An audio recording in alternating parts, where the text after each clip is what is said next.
You stumble across a voice from the 13th century, a mystic, a poet, Jalal al-Din Rumi. And Rumi, he tells us to stop running. He grabs us by the shoulders, looks us right in the eye, and says the exact opposite of everything our instincts are screaming. He suggests that the pain isn't a mistake, it's a messenger. Rumi argues that we have completely misunderstood the nature of breaking. We see a broken heart or a shattered dream as a tragedy, but he sees it as an opening. He points out that the shell, the ego, the comfort, the safety we cling to, has to crack, because if it doesn't crack, the pearl inside can never breathe. He asks us to look at the reed flute. It's one of his most famous metaphors. Rumi describes the reed, cut from the riverbed, torn from its home, dried out, hollowed, holes drilled into its side. It sounds violent, doesn't it? It sounds like torture. But Rumi points out that only because of this hollowing, only because of these wounds, can the reed make music. The haunting sound of the flute is actually a cry of separation. It's the soul remembering where it came from. He says that without the cutting, without the emptiness, there is no song. There is just a silent, stagnant reed in a swamp. So, suffering, in his view, is the hollowing out. It's the universe carving you into an instrument capable of resonance. And it's terrifying. Rumi doesn't sugarcoat this. He doesn't say it feels good. He tells a story about a chickpea in a pot of boiling water. It's a strange, domestic little story, but it hits hard. The chickpea feels the heat. It's boiling, searing, unbearable. It tries to jump out of the pot. It screams at the cook, "Why are you doing this to me? I thought you bought me because you liked me." And the cook, who Rumi implies as life or God or the divine force, pushes the chickpea back down with a spoon. The cook doesn't do this out of cruelty. The cook says, "No, you must boil." Rumi explains through the cook's voice that this heat isn't to kill the chickpea, it's to give it flavor, to make it edible, to transform it from a hard, raw pebble into nourishment, into life energy. He argues that suffering is a form of alchemy. You are raw, you are hard, and life boils you, not to destroy you, but to make you real, to make you soft enough to merge with something greater. He warns us against the cure we so desperately seek. We want a pill, a distraction, a quick fix to make the hurting stop. But Rumi whispers that the cure for the pain is in the pain. Think about that for a second. The cure is in the pain. He implies that by sitting with the suffering, by listening to it, we find the doorway. If you numb it, you miss the lesson. You miss the transformation. He compares the human being to a guest house. This is perhaps his most quoted wisdom, but really listen to what he's asking of us. Every morning, a new arrival, a joy, a depression, a meanness. Some momentary awareness comes as an unexpected visitor. Rumi insists, welcome and entertain them all, even if they're a crowd of sorrows who violently sweep your house empty of its furniture. Even then, treat each guest honorably. He suggests that this sorrow might be clearing you out for some new delight. The dark thought, the shame, the malice, meet them at the door, laughing, and invite them in. It's radical acceptance. He's not saying you have to like the suffering. He's saying you have to recognize its function. He points out that when a rug is beaten with a stick, the man hitting it isn't angry at the rug. He's not trying to ruin it. He's trying to get the dust out. The blow is violent, yes, but the intention is purification. And then there's the line, the one that changes everything. The wound is the place where the light enters you. Rumi argues that our wholeness, our armor, blocks the light. It's our cracks that let the divine in. It's the shattering of our expectations that allows us to see reality. When we are broken, we are open. When we are on our knees, we are finally close enough to the ground to see the truth. He cautions us not to turn our gaze away from the bandaged place. That is where the magic is happening. So is suffering the key?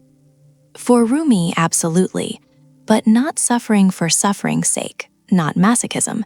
It's suffering as a mechanism of awakening. He believes that without the friction, the mirror of the heart cannot be polished. Without the fire, the gold cannot be separated from the dross. He tells us that the grief you feel is actually a reminder. It's the other side of love. It's the universe pulling you closer, even if it feels like it's tearing you apart.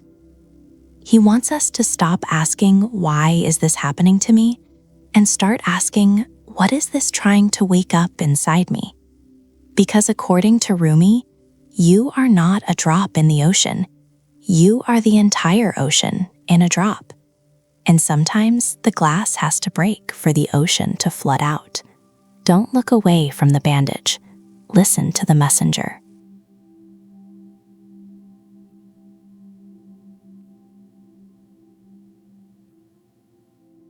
Seneca stands in the shadows of history, watching us chase comfort, watching us run from pain, and he offers a quiet, devastating truth.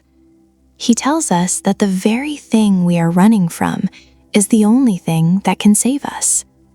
He starts with an image, simple, violent, beautiful. A gem.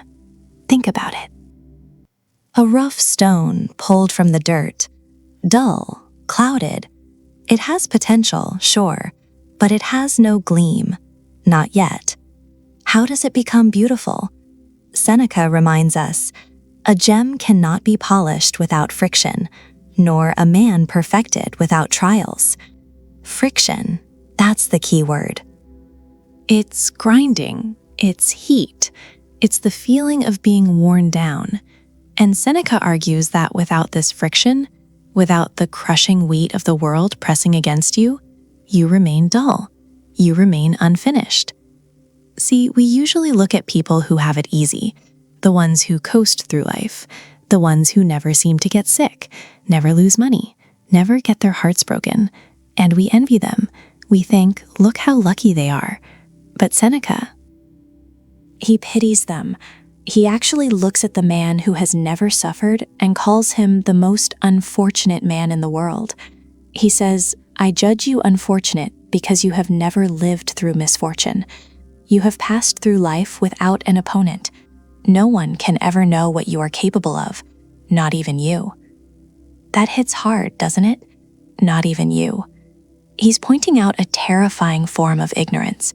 If you've never been tested, you are a stranger to yourself. You don't know your own breaking point. You don't know your own strength. You are a soldier who has walked onto the battlefield in pristine armor, holding a sword that has never struck steel. You look the part, but you aren't a warrior. You're a decoration. And Seneca warns that this good luck, this life of ease, is actually a trap. It makes us soft. It makes us brittle. Like a stained glass window that looks lovely until the first storm comes, and then it shatters. Because it never learned how to hold tension.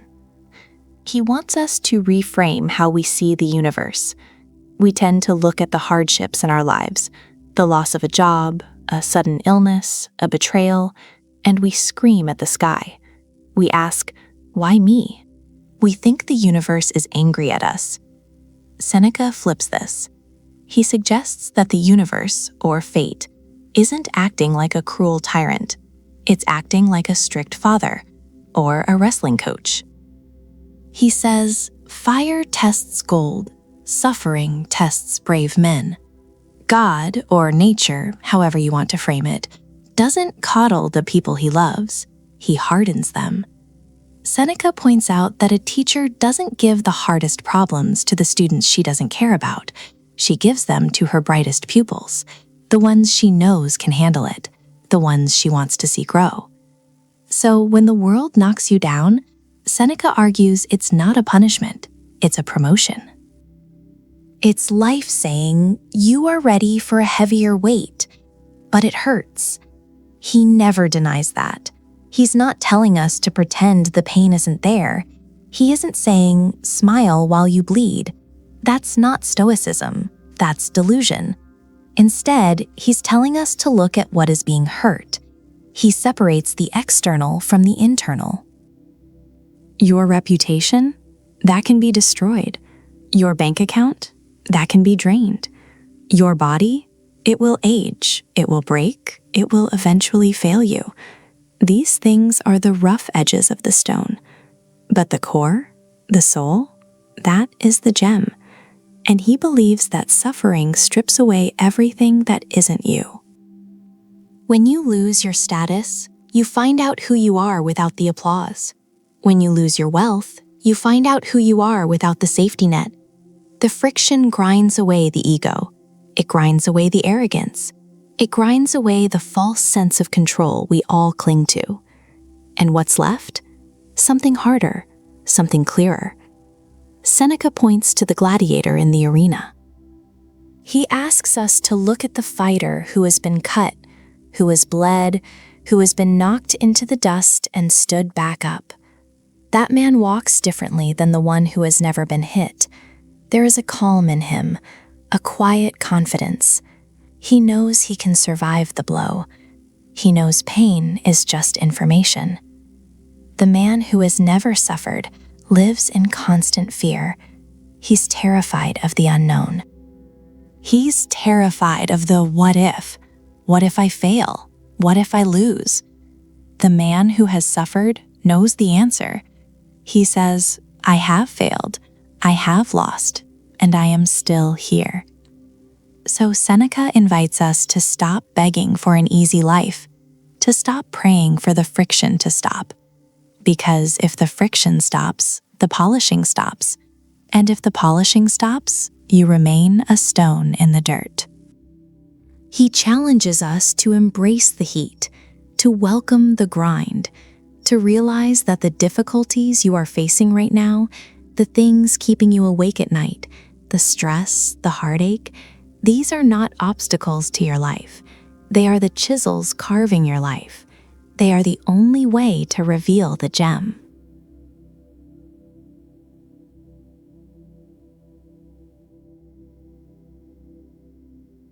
There is a man sitting in a tent on the edge of the known world. It's cold. The damp air of the Danube River settles into his bones. Outside, the noise of a legion camp, sword sharpening, men coughing, the low murmur of an empire stretching itself too thin. He is the most powerful man on earth, the Emperor of Rome. But look closer. He is tired. He is sick. His body is failing him. He has buried his children. He has been betrayed by his friends. A plague is sweeping through his cities, killing millions, and the barbarians are constantly testing the gates. By all accounts, this man should be broken. He should be drowning in despair. But he isn't. Instead, he lights a lamp. He opens a journal, and he writes. Marcus Aurelius. He doesn't write to complain. He doesn't write to ask the gods, why me? He writes to steady his own shaking hand. He writes to find a way to turn the chaos outside into order inside. And the idea he returns to over and over again is something that feels almost impossible to swallow. He suggests that the suffering, the pain, the blocking of our path, it isn't a mistake. It isn't a detour. It is the path. He writes down a sentence that has survived 2,000 years of history, a sentence that changes everything if you really let it sink in. The impediment to action advances action. What stands in the way becomes the way. Marcus isn't saying we should pretend the suffering isn't there. He's not a delusional optimist. He sees the blood. He feels the grief. He argues that we have a choice in how we interact with that grief. See, he distinguishes between the event and our judgment of the event. The event is you lost your job, you fell ill, someone broke your heart. That is the raw data. It's objective. It just is. But then comes the judgment. This is terrible. My life is over. I am a victim. Marcus warns that this, the judgment, is where the suffering actually lives.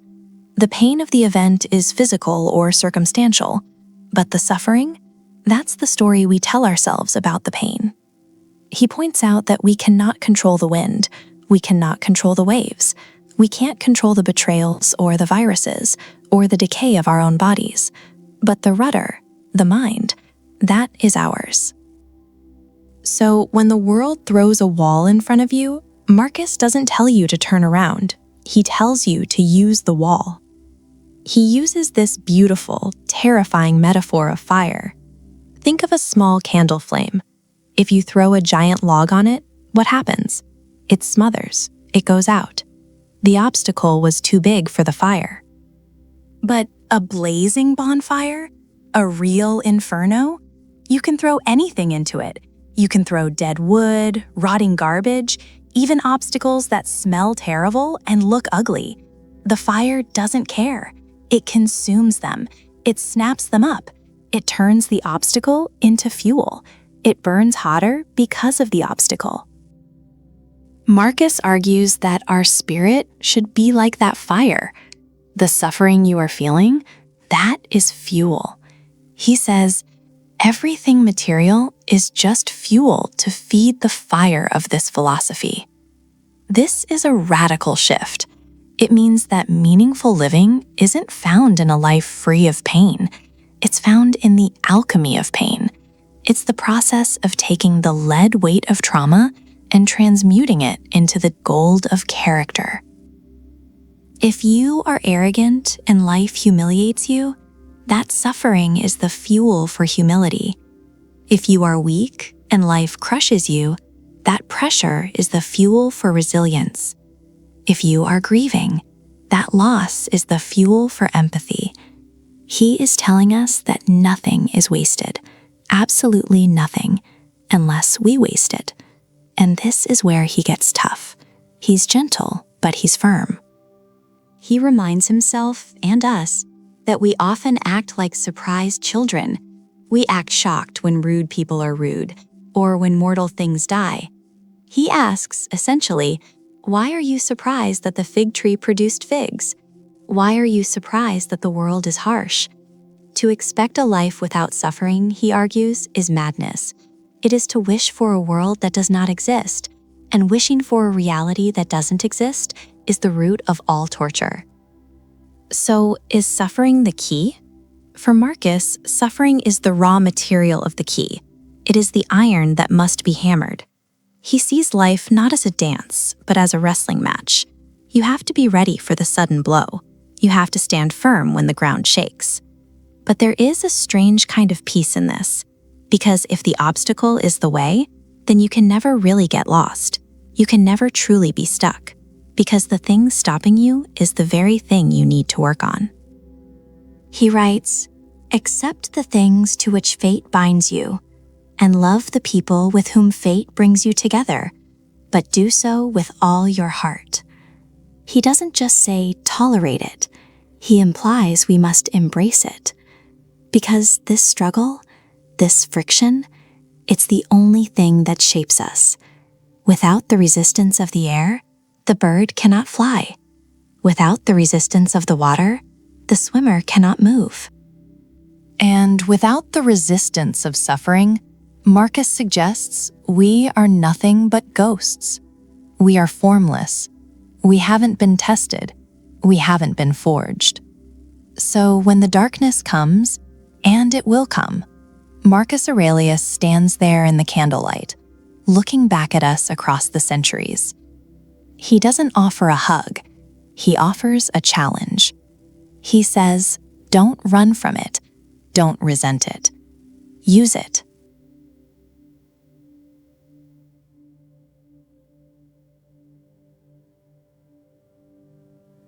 He was a slave. He walked with a limp. Some say his leg was broken by a cruel master. Yet his mind was unbreakable. He doesn't offer us pity. He doesn't offer a soft shoulder. Instead, he offers a story, a myth. He looks at the ultimate symbol of strength in the ancient world, Hercules. And Epictetus asks a strange, almost haunting question. What would have become of Hercules, do you think, if there had been no lion, hydra, stag, or boar, and no savage criminals to rid the world of? Pause on that. Really let it sink in. We spend our lives trying to run from the lion. We try to hide from the boar. We want the path to be smooth. We want the water to be calm. But Epictetus shakes his head. He warns that we are wishing for our own insignificance. He looks at Hercules and he strips away the monsters. He takes away the Nemean lion with its impenetrable skin. He removes the hydra with its regenerating heads. He takes away the struggle. And what is left? Epictetus tells us exactly what is left. Obviously, he says, he would have just rolled over in bed and gone back to sleep. Without the monsters, Hercules isn't a hero. He's just a guy, sleeping, snoring, getting soft. He argues that by banishing the hardships, you have also banished the greatness. You have snuffed out the potential. So in the eyes of the Stoic, the suffering isn't an accident. It isn't a mistake in the design of the universe. It is the design. Epictetus suggests that the monsters were there for Hercules. They were necessary. They were the raw material. Without the trial, the virtue inside him would have remained dormant, cold, useless. He asks, what would have been the use of those arms of his, and that physique, and that endurance and nobility of mind, had not such circumstances and occasions roused and exercised him? It's a terrifying thought, isn't it? That the very things we hate, the heartbreak, the loss, the financial ruin, the physical pain, might actually be the only things capable of waking us up. Epictetus doesn't stop there. He takes it a step further. He changes the metaphor. He stops looking at myths and starts looking at a wrestling match. He views the universe, or God, or nature, whatever name you wish to give it, as a trainer. He says, it is difficulties that show what men are. And when life hits you hard, when you are on the floor gasping for air, Epictetus doesn't see a victim. He sees an athlete. He says, for what purpose? To turn you into an Olympic-class athlete. But you cannot become an Olympic athlete by wrestling with a phantom. You cannot build muscle by lifting air. You need resistance. You need gravity. You need a partner who is actually trying to throw you to the ground. So he argues God is like a wrestling master who has paired you with a rough young man. Why? To hurt you? No. To make you a conqueror, Epictetus insists, for this cannot be done without sweat.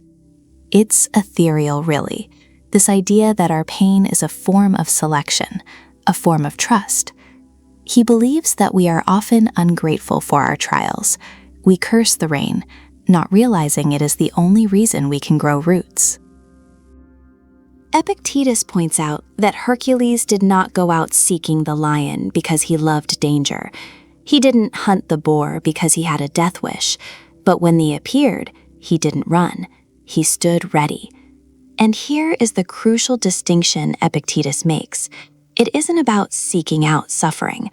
We don't need to be masochists. Life will provide enough storms on its own. The key, he argues, is our judgment of the storm. If Hercules had looked at the Hydra and said, "This is unfair. Why me?" he would have died.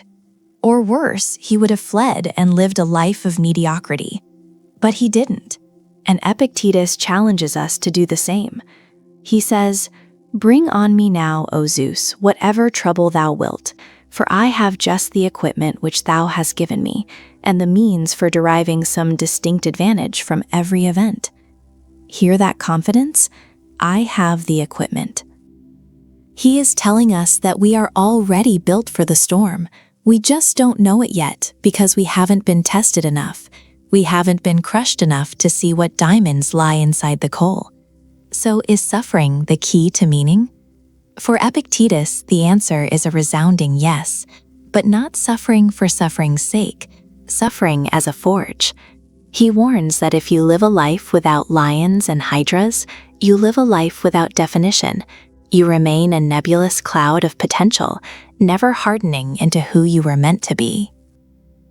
The hero isn't the one who conquers the world. The hero is the one who conquers the desire to stay in bed. The hero is the one who sees the monster and instead of asking, "Why is this happening to me?" whispers, "Thank you for the workout."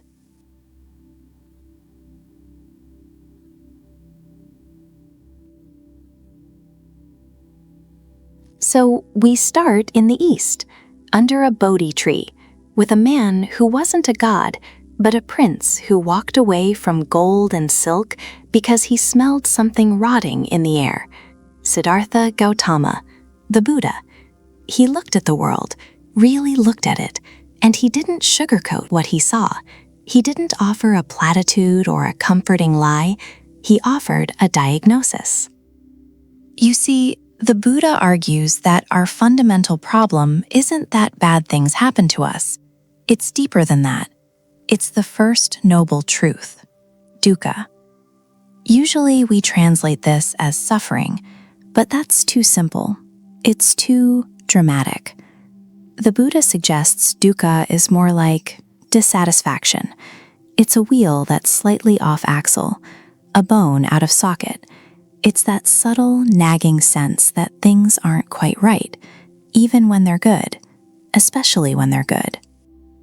Because he points out a brutal reality. Everything changes. You fall in love, it changes. You get the promotion, the thrill fades. You have the perfect moment, it slips through your fingers like sand. And that's where the pain comes from, not the moment itself, but the slipping. He says, I teach one thing and one thing only, suffering and the end of suffering. That's it. That's the whole game. But why? Why do we suffer? He doesn't say it's because we are sinners. He doesn't say it's because the universe is cruel. He says it's because we are thirsty. This is the second noble truth, Tanya, craving. He explains that we are addicted to the way things should be. We crave permanence in a world that is fundamentally impermanent. We want the sunset to last forever. We want our youth to stick around. We want people to never leave us. We cling. And he warns us that this clinging, this is the root of the agony. Think about it. When you're in pain, you crave comfort. When you're bored, you crave excitement. When you're lonely, you crave connection. The Buddha observes that we are constantly leaning into the next moment, terrified of the present one. We are always hungry. He compares us to people licking honey off a razor blade. It tastes sweet, sure, but we bleed for it. It's heavy, I know. It sounds pessimistic. But wait. Because this is where the script flips. This is where the ethereal light breaks through the cracks. The Buddha didn't just give us the bad news. He didn't just tell us we're sick and walk away. He gave us the prescription, the third noble truth, nirodha, cessation. He argues that because suffering has a cause, craving, it can end. If you pull out the root, the tree dies. He suggests that it is possible to stop the wheel, to stop the thirst, to wake up. He calls it nirvana, and it's not a heaven in the clouds. It's not a place you go when you die. It's a state of mind, right here, right now. It's the cool cave after the scorching heat. It's the blowing out of the candle. So how do we do it? How do we stop the bleeding? He gives us the map, the fourth noble truth, the eightfold path. We won't list them like a grocery list. That's boring.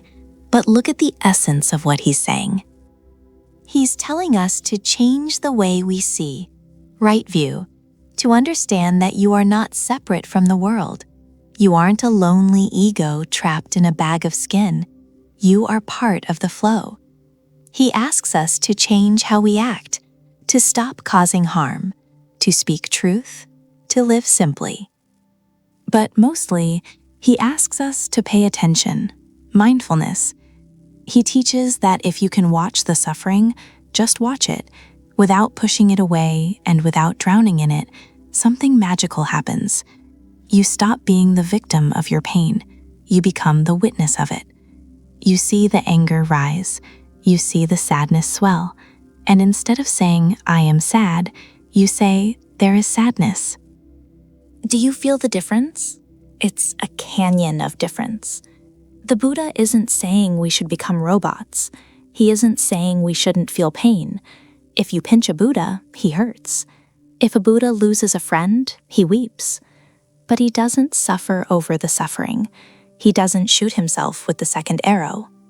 The first arrow is the pain of life, the broken leg, the lost job. That's inevitable. The second arrow is our reaction. Why me? It's not fair. I can't handle this. The Buddha says, drop the second arrow. Just feel the first one. That's enough. And in that acceptance, in that radical surrender to what is, the suffering transforms. It stops being a dungeon and becomes a doorway. It becomes the key. So is suffering the key to a meaningful life? From the Buddhist perspective, yes. But not because suffering is good. No, suffering is the mud. But without the mud, there is no lotus. He tells us that the pain is the friction that wakes us up. It's the alarm clock. We don't hit snooze. We get up. We look at the fire. And by looking at it, by understanding it, we learn how to put it out. We find freedom not from the world, but within it. And that is a peace that passes understanding.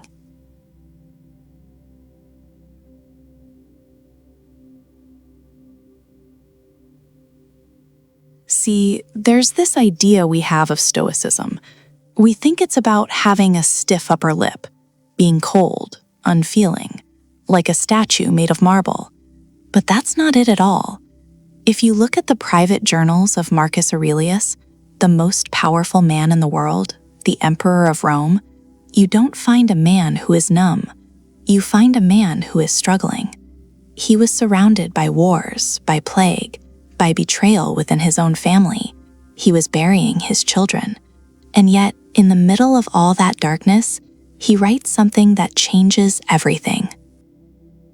He says, "The impediment to action advances action. What stands in the way becomes the way." It's not just advice, it's an optical illusion for the soul. He's arguing that the obstacle isn't something to be removed, it's the fuel. Think about a fire, a blazing fire. Marcus uses this image. He points out that when a fire is strong, it consumes everything you throw into it. You throw in a log, it burns. You throw in a barrier, it burns. The fire doesn't say, "Oh no, this is too heavy." The fire says, "Thank you, I'll take this. I'll make this part of me." That is the essence of Amor Fati, a love of fate. Now, Marcus didn't coin the phrase. Nietzsche did later on, but the Stoics lived it. And Nietzsche, channeling this ancient wisdom, describes it beautifully. He says, "My formula for greatness in a human being is Amor Fati, that one wants nothing to be different, not forward, not backward, not in all eternity, not merely to bear what is necessary, but to love it." To love the loss? To love the heartbreak? It sounds insane. It sounds impossible. But look at Epictetus. Here's the other side of the coin. Marcus was an emperor. Epictetus was a slave. He had a crippled leg, crushed by a cruel master. He had nothing. No power, no wealth. And yet, Epictetus argues that we are like actors in a play. He says, "Remember that you are an actor in a drama, of such a kind as the author pleases to make it. If short, of a short one. If long, of a long one." He warns us that we don't get to choose the role. We don't get to choose the scenery. We don't get to choose the plot twists. Our only job? To play the role well. If the script says you suffer, you play the suffering with brilliance. If the script says you fall with grace. Epictetus points out that suffering only becomes bad when we demand the world be different than it is. It's the gap between what is and what we want that breaks us. So he suggests a radical shift. Don't demand that events happen as you wish, but wish that they happen as they do happen. And suddenly, you are free. Because if you love what happens, you can never be defeated. How can you hurt a man who welcomes the hurt? How can you break a woman who uses the pieces to build a masterpiece? You can't. This is the Stoic secret. It's alchemy. They argue that we have the power to turn lead into gold. The lead is the trauma. The gold is the meaning. It's scary, though, because it demands total surrender. Not the surrender of a loser who gives up, but the surrender of a swimmer who stops fighting the current and learns to use it. When Nietzsche speaks of this, he talks about being a yes-sayer. He doesn't want to accuse. He doesn't want to look away. He wants to say yes to the terrible, beautiful mess of it all. So when the Stoics look at a life of meaning, they don't see a life devoid of pain. They see a life where pain is the raw material. They tell us that the universe isn't happening to you, it's happening for you. Even the tears, especially the tears. Because without the friction, there is no fire. Without the impediment, there is no path.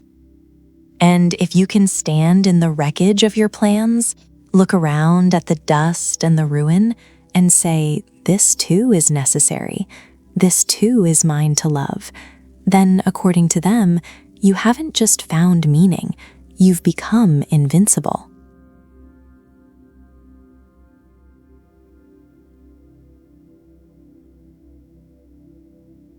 Albert Camus asks us to stand in the middle of a vast, cold universe. We shout into the void. We scream asking for a reason, for a purpose. We demand to know why we suffer, why we work, why we lose the people we love. And the universe? It says nothing. Absolutely nothing. Camus calls this silence the absurd. It isn't that the world itself is irrational. He's very clear on this. The world is just the world. The absurd is born in the confrontation. It's the clash between our desperate human hunger for meaning and the unreasonable silence of the world. It's a divorce, a painful separation between the actor and the setting. So what do we do when the stage collapses, when the why disappears? Camus says there is really only one truly serious philosophical problem: suicide. If life has no inherent meaning, if the suffering is random and the silence is deafening, is life worth living? It's a heavy question, maybe the heaviest. But Camus warns us against the easy exits. He looks at the people who try to escape this absurdity.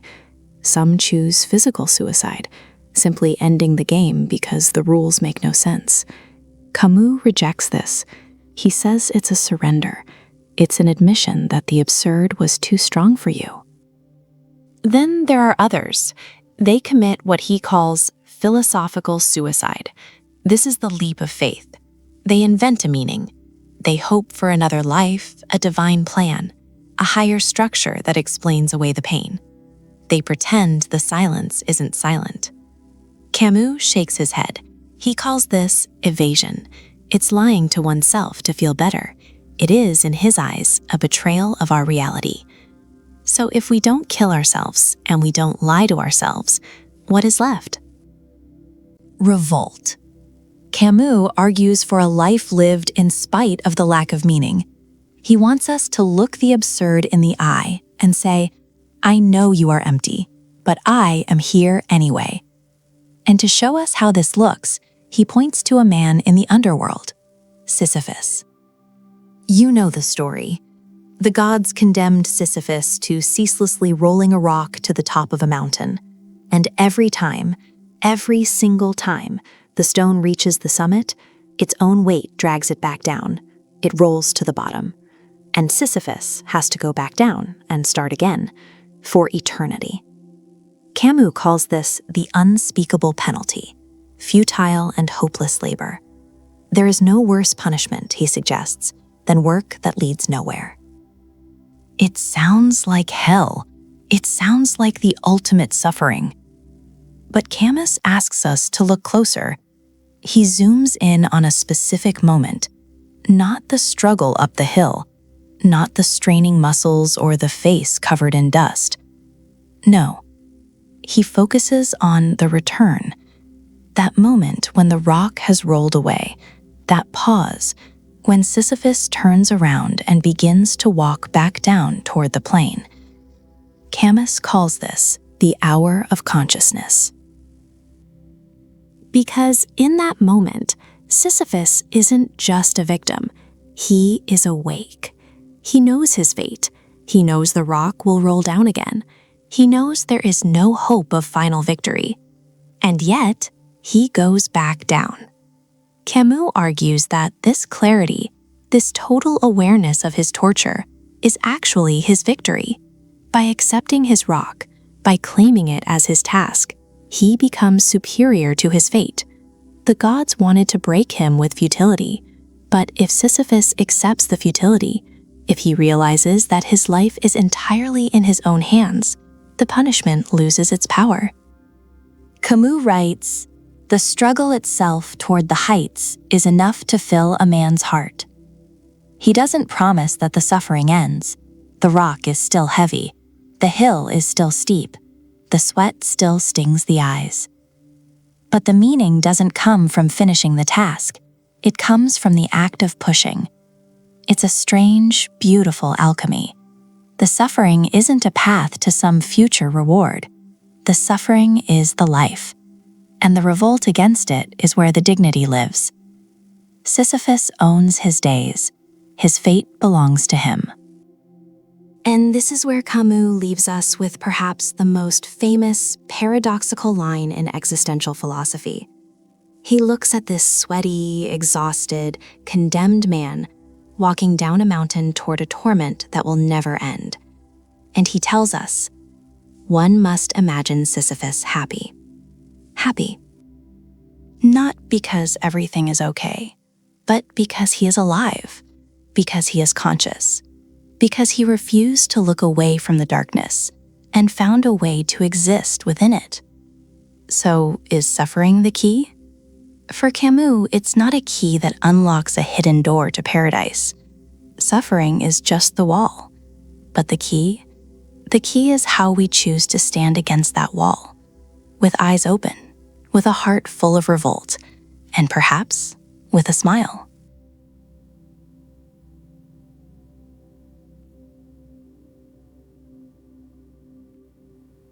Friedrich Nietzsche, he doesn't offer you a hug. He doesn't offer you a shoulder to cry on. He offers you a hammer. And when we look at the modern world, we see a lot of people trying to escape pain. We run from it, we numb it, we scroll it away. But Nietzsche, he stands there, right in the middle of the storm, and he laughs. He gives us perhaps the most overused, misquoted line in history. You've seen it on gym walls, you've seen it on t-shirts. What does not kill me makes me stronger. But pause for a second. Strip away the cliché. Listen to what he's actually saying in Twilight of the Idols. Nietzsche isn't saying that trauma is fun. He isn't saying you should go looking for a car crash. He argues that the very essence of greatness, the very structure of a meaningful soul, requires the pressure of suffering to exist at all. Think about a tree. He uses this image beautifully. Nietzsche suggests that for a tree to grow tall, for its branches to touch the heavens, its roots must sink deep, into the dark, into the dirt, into the scary places. He says, it is the same with man as with the tree. The more he seeks to rise into the height and light, the more vigorously his roots struggle earthward, downward, into the dark and deep, into the evil. It's poetic. It's terrifying. He warns us that we have it all backward. We want the light without the dark. We want the view from the mountain without the burn in our legs. But Nietzsche points out that this desire for comfort, it's dangerous. It's actually a poison. He talks about the last man. This is his nightmare. A version of humanity that has invented happiness by removing all the edges. The last man just wants to be warm. He just wants to be fed. He blinks and says, we have invented happiness. And Nietzsche looks at this last man with total disdain, because without the struggle, without the resistance, the soul shrinks, it becomes soft. He argues that your suffering isn't a mistake. It's not a glitch in the matrix. It is the raw material. It's like he's grabbing us by the shoulders and shaking us. He wants to know, can you handle the heavy weight? In The Gay Science, he introduces a concept that changes everything. Amor Fati, love of fate. This is where it gets ethereal. This is where it gets hard. He doesn't say tolerate your fate. He doesn't say put up with your suffering until it's over. Nietzsche challenges us to love it, to embrace the chaos, to look at the worst things that have happened to you, the heartbreak, the loss, the physical pain, and say, yes, this too. I want this too. Why? Because he believes that you are a sculpture, and life is the sculptor. If the sculptor puts down the chisel because he doesn't want to hurt the stone, you just stay a rock. You never become the masterpiece. The chips have to fall. The strikes have to be hard. He writes, you must be ready to burn yourself in your own flame.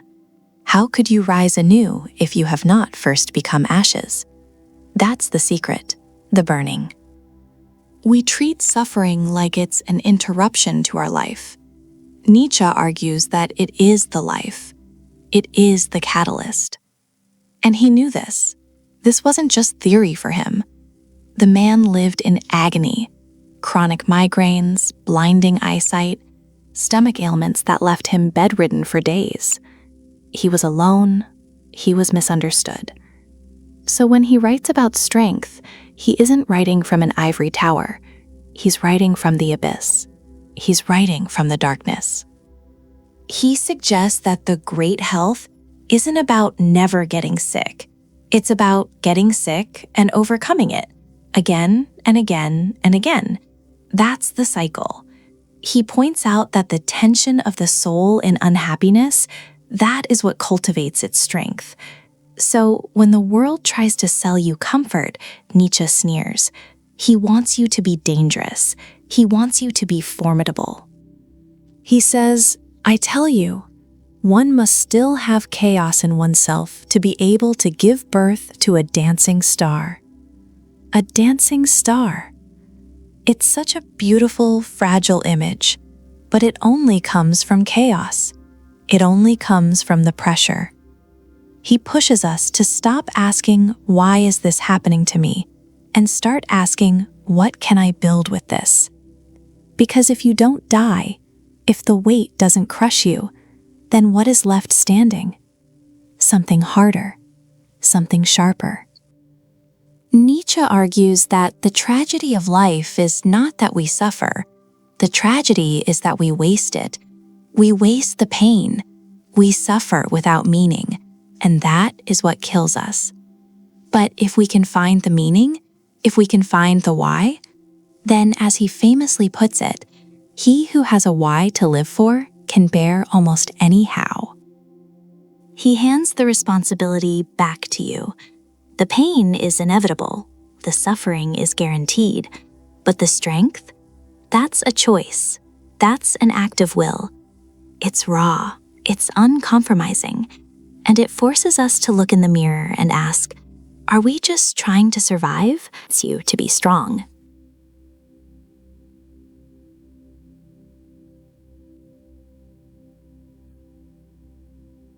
Because he was there, in the camps, Auschwitz, Dachau, the places where humanity was stripped down to the bone. No names, just numbers. No future, just a terrifying, endless present. And in that darkness, Frankl observed something impossible. He noticed that the men who survived, not just physically, but spiritually, weren't necessarily the strongest. They weren't the ones who had the most hope that the war would end by Christmas.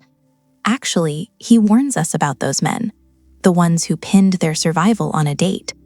When Christmas came and went, and the barbed wire was still there, they collapsed. Their bodies just gave up. No, the ones who made it were the ones who had a why. Frankl leans heavily on Nietzsche here. You've probably heard it. He who has a why to live for can bear almost any how. But Frankl takes it out of the philosophy books and puts it into the mud, into the freezing cold. He argues that life is not primarily a quest for pleasure, like Freud thought, and it's not a quest for power, like Adler thought. It's a quest for meaning. And here is the punchline, the hard truth. Meaning doesn't just exist in the sunshine. It doesn't just exist in the promotion, or the wedding day, or the perfect quiet morning. Frankl insists that meaning is found, maybe even most powerfully found, in suffering. He calls it tragic optimism. It sounds like a contradiction, doesn't it? But stick with him. He explains that suffering is an ineradicable part of life, just like fate and death. You can't tear it out without tearing life apart. So if life has meaning, then suffering must have meaning too. He tells a story, a moment that changes everything. He's marching, stumbling really, freezing winds, guards shouting. His feet are swollen, shoes broken. He's in agony. And he thinks of his wife. He doesn't know if she's alive. He doesn't know if he'll ever see her again. But in that moment, he clings to the image of her. He holds a conversation with her in his mind. And he realizes that love goes far beyond the physical person of the beloved. It finds its deepest meaning in their spiritual being, their inner self. He writes, "The salvation of man is through love and in love." Even there, even when he had nothing, he had the freedom to choose his response. That is the core of Frankl's philosophy. He points out that everything can be taken from a man, but one thing, the last of the human freedoms, to choose one's attitude in any given set of circumstances, to choose one's own way. They could control his hunger. They could control his cold. They could control his pain, but they could not control his mind. And that applies to us. Today, we aren't in Auschwitz, but we have our own tragedies, the divorce, the diagnosis, the grief that feels like it's going to swallow you whole. Frankl doesn't say, just be positive. He's not selling toxic positivity. He acknowledges the pain. He says, yes, this hurts. This is terrible. But he asks, what does this suffering ask of you? He flips the script completely.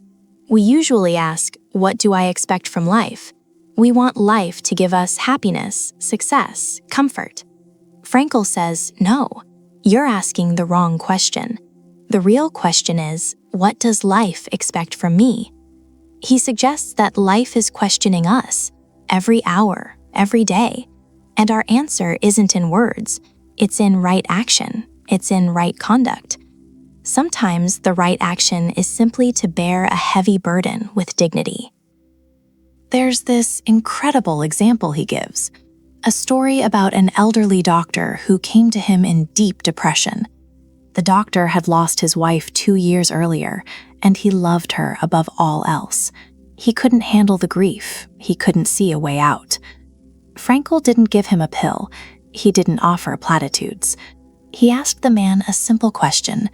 What would have happened, doctor, if you had died first, and your wife would have had to survive you? The doctor said, "Oh, for her this would have been terrible, how she would have suffered." And Frankl looked at him and said, "You see, doctor, such a suffering has been spared her, and it is you who have spared her this suffering, to be sure at the price that now you have to survive and mourn her." The man didn't say a word. He shook Frankl's hand and left. The suffering was the same. The wife was still gone. The pain was still there. But suddenly, it had a meaning. It was a sacrifice. He was paying the price so she wouldn't have to. And Frankl tells us, in some way, suffering ceases to be suffering at the moment it finds a meaning, such as the meaning of a sacrifice. That is the power of the shift. He warns us that we can't invent meaning. We can't just make it up. We have to detect it. It's out there, waiting in the specific circumstances of your specific life. It might be in the work you create. It might be in the love you give. And yes, it might be in the courage you show when you face a fate you cannot change.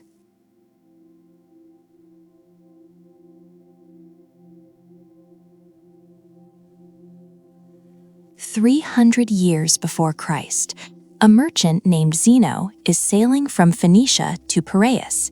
He isn't just carrying cargo, he's carrying a fortune, Tyrian purple dye." You have to understand what that meant back then.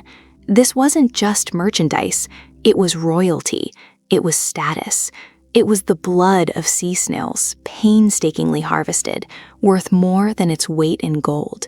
It was his life's work, his identity, and in a single violent hour, the Mediterranean swallowed it whole. Storms don't negotiate. The ship shattered. That purple dye, it bled into the blue ocean, dissolving into nothing. And Zeno? He washed up on the shores of Athens, alive, but ruined. He had nothing, no ship, no cargo, no money. In the eyes of the world, he was a failure, a beggar, a man who had everything and lost it all to the indifference of the wind. But this is where the story shifts, because usually this is where a man breaks. He rages at the gods, he drowns in self-pity, he looks at the horizon and asks, "Why me?" Zeno didn't do that. He wanders into a bookshop in Athens, just to kill time, just to escape the noise in his head. He picks up a book. It's Xenophon's Memorabilia, a collection of memories about Socrates. He starts reading, and something happens. He reads about a man who possessed nothing but owned himself, a man who walked through Athens with no shoes, no money, and yet was the richest soul in the city, Socrates. Zeno is captivated. The purple dye is gone, but suddenly that loss feels lighter. He looks up at the bookseller and asks, "Where can I find men like this?" Just then, Crates, the cynic philosopher, walks by. The bookseller points a finger. "Follow that man." So he did. And that's the moment.